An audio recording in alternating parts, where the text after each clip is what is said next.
Your husband just said to me that at one point you were sleeping with things of his. His cremain's right next to my bed. Shut the hell up. He showed me the light. I felt like you slept with the light on, or you were afraid to turn the light off and sleep without him in the room.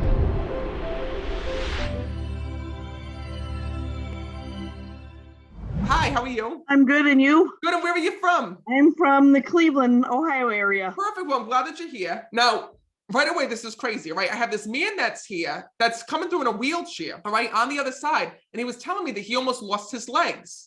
And this is because of diabetes. Was this your father that passed? My father didn't have diabetes, but my husband did. He's here because they're both together on the other side. But right away when I'm connecting with him, all I kept seeing is sugar levels, sugar levels, sugar levels. And you know what's crazy is that even though your husband was in such good spirits, and he shows me that he was happy and he was enjoying life, he shows me that all of these things were taking place in his body that nobody knew about. And he goes to me, Matt, he goes, I was so scared at the end. He says, I wasn't so much afraid of dying. He goes, I was afraid because I didn't know what was going on in my body. So this is what's crazy. And this is what your husband showed me. He showed me things in stages. He showed me that he didn't feel all that well. He says to me, but it wasn't a not feeling well, like I got the flu or I got the colds. He tells me he always thought it was because of his diabetes. He says, so when he wasn't feeling well, it would come in stages. One day he would not feel that great. The other day he would feel fine. So he always thought that it was his sugar levels. He says, Matt, he goes, I never felt perfect. He goes, I learned to live with this. He goes, I knew that I was sick with diabetes because I learned to live with this, but it's not like, he goes, I ever had a normal life. He goes, I always had weird things that would happen to me. And my doctors would always tell me it was diabetes. It was diabetes. Then I saw him going into the doctors and I saw that they were running tests on him. And I saw that they were checking something to do with his abdomen. I felt like they thought he was having abdomen issues at the time. So when I see that, that means to me that they were checking either like kidney levels, liver levels. They were checking organ levels that were here, when really he was having an issue with his heart, he's telling me. He says, so the one thing that he wants you to know is that he's sorry for what you had to go through. He's sorry for what you had to see. But your husband says to me that you were the most important person in his life here in this world. He says, and I want to let you know how much that I love you, because he's bringing that through. Your husband just said to me that at one point you were sleeping with things of his. His cremain's right next to my bed. Shut the hell up. So no, it's his way of acknowledging that. He goes, because Matt, he goes, she was so destroyed. She goes, you put that there because you're like, how am I going to live life without my husband? He shows me you did everything with one another. How am I going to go to bed without him here? How am I going to be able, he tells me that you, at one point, he showed me the light. I felt like you slept with the light on, or you were afraid to turn the light off and sleep without him in the room. He says to me, Matt, he goes, you need to let her know that I've been with her this whole entire time and I've seen all of this. But more importantly, he tells me that, he's sorry because you felt like you had to watch him pass here in this world. He talks about being revived when I'm connecting with him. So did they try to revive him? Because I see them trying to revive him, and he's showing me about, them trying to bring him back. They tried. And then at the same time, were you on the way to go and see him? Or were you trying to chase the ambulance? I see a car flying down the street. Yes, he had collapsed at work and they called me and I tried to get there. He knows about this because he shows me you in the car trying to follow the ambulance or to find the ambulance. And your husband says to me, Matt, there's a couple different things. So I don't know if you know everything. So I'm going to tell you everything as if you weren't there and weren't his wife. He says to me when I'm connecting with him, first of all, there was somebody in the office where he died who was trained in CPR. Somebody was doing CPR on him.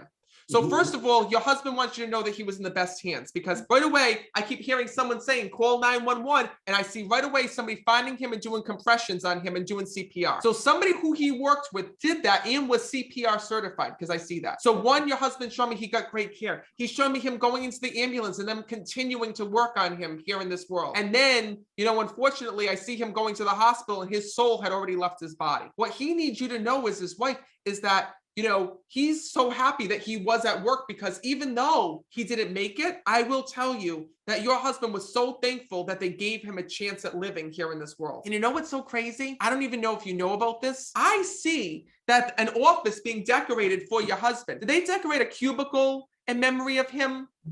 Putting up pictures in memory of him. I see like a cubicle wall, all right? And I'm seeing like all these different pictures and things of your husband. I call it a cubicle. He's telling me in my ear, it's a workspace. It's actually their lunchroom. Shut the hell up. So they put all these things up in memory of your husband. Know that he sees that, because he goes, Matt, can you believe this? Can you believe this? And everybody had such a hard time, dealing with this, because, he was so loved here in this world, and this was so unexpected. He also knows the things that they did for you as well, because he says to me that that his work stepped up to make sure you were taken care of here in this world. And he's so happy about that. He says to me, if there's one thing that he wants you to know, it's that him and your dad are both watching over you right now. And also, as well, he talks about the dog being sick. Is there an issue with your dog right now? She's a 16-year-old dog, so right now there's not, but makes me wonder what's coming. Okay, well, listen, I don't know when someone's gonna die. All right, that I can tell you. Only God knows. God's the only one that knows that. No psychic medium knows that. But what I can tell you is your husband is telling me that there is something going on with the dog too. Doesn't mean that you have to run and bring the dog to the vet. But what I can tell you is that always indicates to me. Listen, I gotta tell you everything that he tells me. Your husband shows me that he's waiting to come get that dog. And I'm telling you this because your husband tells me that dog is your lifeline. That dog has been by your side since the moment your husband has died. And you're like, times she can't leave me because her husband did. My husband did. So know that your husband shows me that. He goes, listen, he goes, tell my wife that was my dog, not her dog. He says.